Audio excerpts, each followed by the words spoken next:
Hello and welcome to our channel, The Realist Left. Here in this video, I'll express some thoughts and political analysis concerning Monday night's debate between Hillary Clinton and Donald Trump. Now, to start off, we want to know who won the debate and who lost the debate.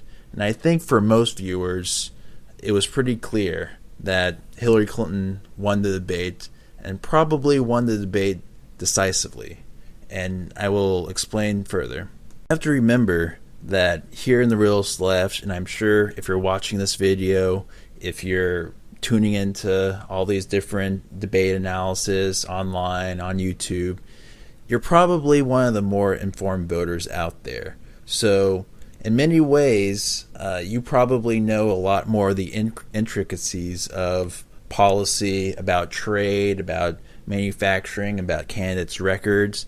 And so the difficult part is to try to put your mind to the voter who does not know these kind of things. So you basically have to hold your ear out for what you already know and for what you already believe. And then you also have to hold your other ear out to sort of gauge what the average person would know, what the key constituencies who are actually up for grabs selection would know, such as the Never Trump voters that may stay home, may vote Hillary, may vote Johnson, may even decide to hold their nose and vote for Trump, or perhaps the Jill Stein and Gary Johnson voters who are parking their votes there, but they may really vote for Hillary Clinton after all. Or even some of those genuinely undecided voters who really do not know one way or another.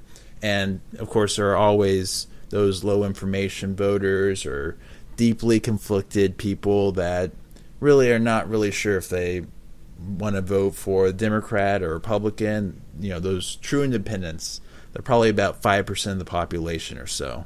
So that's the main difficulty in breaking down this debate as a whole, is we all have our biases, and for a lot of people, this debate just confirmed our own biases. Now, as a whole, I would say that Donald Trump did his best probably in the first third of the debate, the first 20, 30, 35 minutes of the debate, where he got to talk about his strong suits, and his strong suit being trade, populism, manufacturing, and all that good stuff. And I would actually have to say that the reason why it was a decisive Hillary Clinton win was because during that 30, 35 minutes, she actually held her own pretty well. Now, here we could talk about how, well, yes, Hillary Clinton was responsible for NAFTA and some of the other trade deals in the past. And yes, during the Clinton administration, Glass-Steagall was repealed and other things that happened that probably helped contribute to the 2008 financial crisis. That may have gone against her favor. But here's the thing. Most voters do not know about that. They are pretty oblivious to what really happened. And if you could tell a pretty simple narrative that, oh, well, the Bush administration and trickle-down economics hurt, then you're actually probably going to come out ahead in this mini debate. That being said, if it were just the first 30, 35 minutes, I would have to say that it would have been pretty much a draw, because Trump really tried to talk over Hillary a lot, but she was pretty effective at fighting back, at deflecting it, at evading some of the accusations that Trump made. But what really lost the debate for Donald Trump was the second two-thirds, when questions became about his record on ethics, on asking for Obama's birth certificate, asking for his taxes, and that's where he really, really fell down.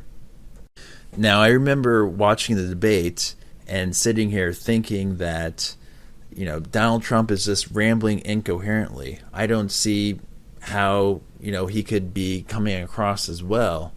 And he kept on becoming defensive about, why he was asking for Obama's birth certificate, or why he said this about women and that.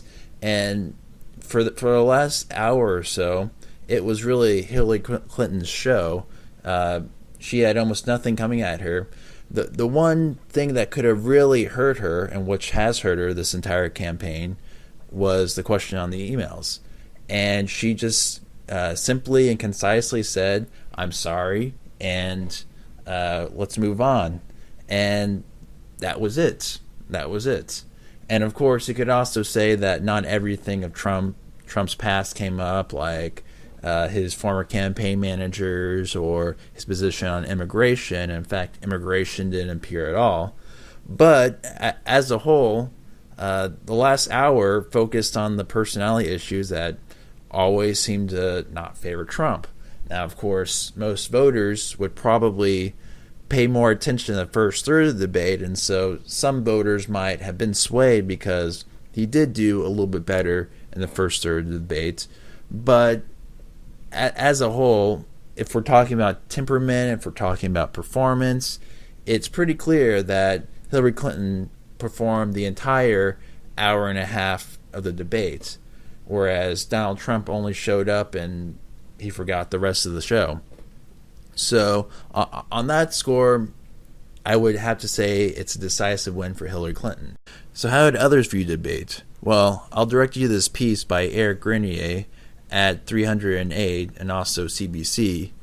And basically, even though there were some ad hoc online polls where anyone could vote and it could be spammed on Twitter and other social media groups and websites, and you could probably vote more than once, most of those had Trump winning.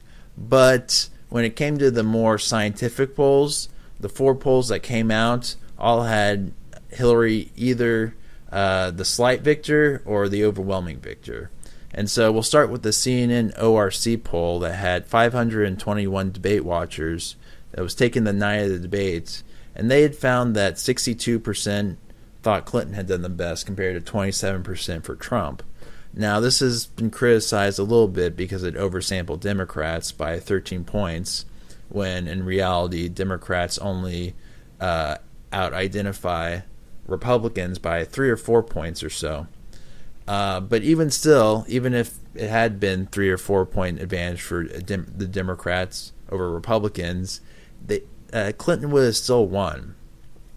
Public policy polling had 1,002 debate watchers, and it was also taken the night of the debate, and it showed that 51% of viewers thought Clinton had won, while 40% gave the nod to Trump.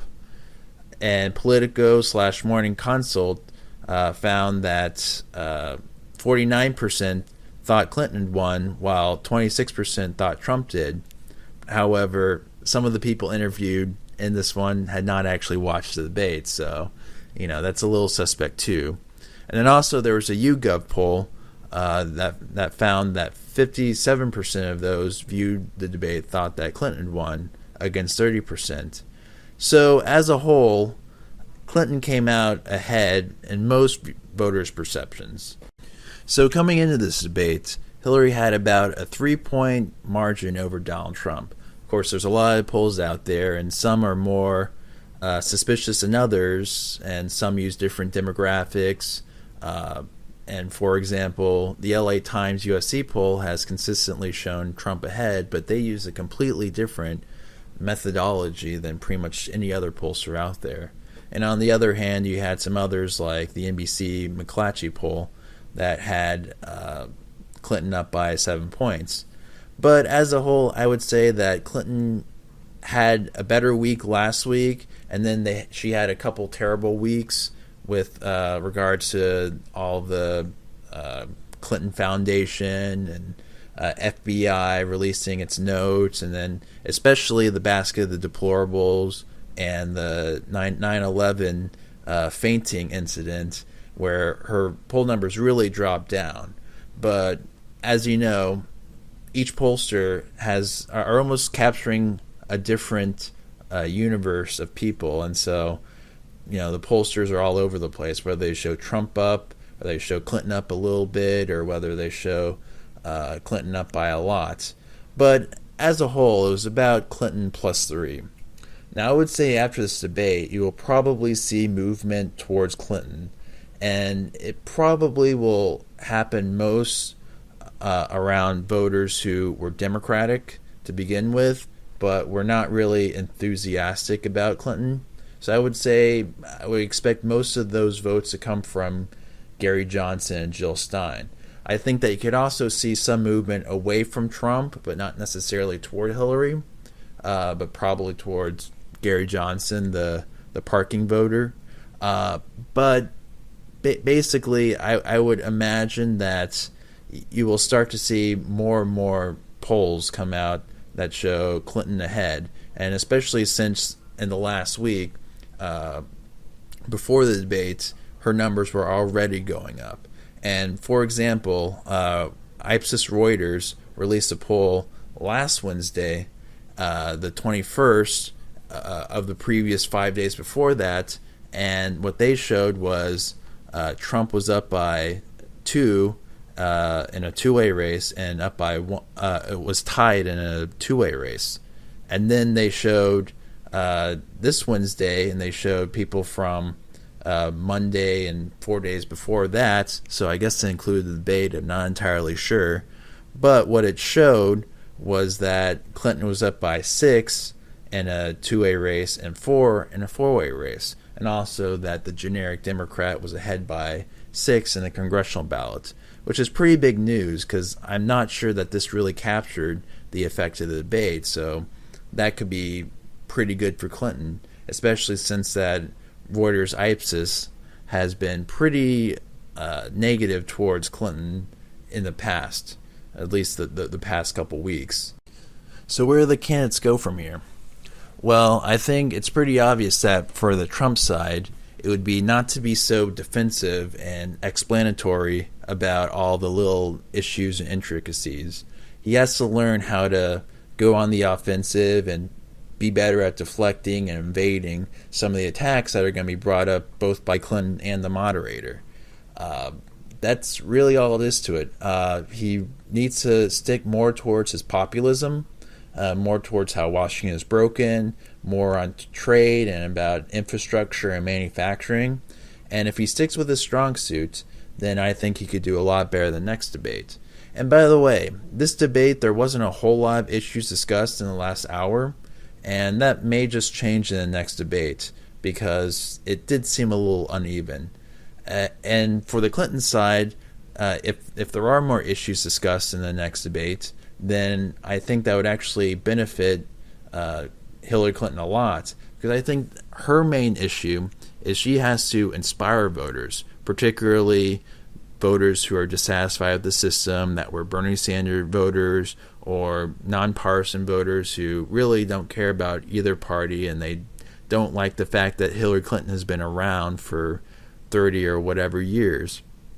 So I think that Hillary Clinton has to make a more inspirational message, but I think she also has to give more details, because while she did pretty decently in the section on economics, it was, we're going to build the middle class up, and we're going to tax the rich, and we're going to, create these jobs here and here. Well, I think she should be a little more forceful in talking about these issues. I think she should have to say something like, and we're going to invest a lot in infrastructure, and we're going to invest into research and development, and we're going to create the new scientific jobs of the future. And she has to add somewhat of a urgency to it. And I think the other thing that Hillary has to do is she has to go on the attack against the status quo to some extent. And I think the best way to do that is to go after the congressional Republicans, and in particular Paul Ryan, and the Tea Party. So she has to say stuff like, well, members of your party in Congress and the Tea Party have basically wanted to privatize Social Security and Medicare, and they've also don't even believe in investing in infrastructure anymore. And she has to say, we have to do something different. And what would that do? And what that would do would sort of take the wind out of the sails from Donald Trump's populist message, and also give more specifics as to what she should do in the future. And I think one good template for thinking about how to do this debating style was actually Justin Trudeau in Canada during the debates. where he pretty much outflanked his rival Thomas Mulcair, who was sort of to his left, by going for a message of stimulus. But what he really did was he added urgency. Now, Canada was going through a recession. We need infrastructure stimulus now. We need to create jobs. We need to create jobs. And I think if she does that, and perhaps maybe not go into the stimulus argument, but if she does that, she creates urgency to needing to invest right now, invest in your future, invest in jobs and infrastructure and research and development. I really think that she could maybe get some of that inspiration, get a little bit of that populism, anti-establishment sentiment that really helped prepare Bernie Sanders and Donald Trump and even Justin Trudeau a little bit in the North. So those are my thoughts for this debate, and I'm sure you have a bunch of different opinions, so leave them in the comment sections. And I'll be sure to talk more about the next debates, which will be Tim Kaine against Mike Pence, and of course the 2 rematches of Hillary against Trump, and also perhaps do some other election analysis in the future. I've also got some other ideas for videos in the future, such as one on history of economics and another on libertarianism, so be sure to check those out. Thank you for watching our channel, The Realist Left. Keep it real, keep it left.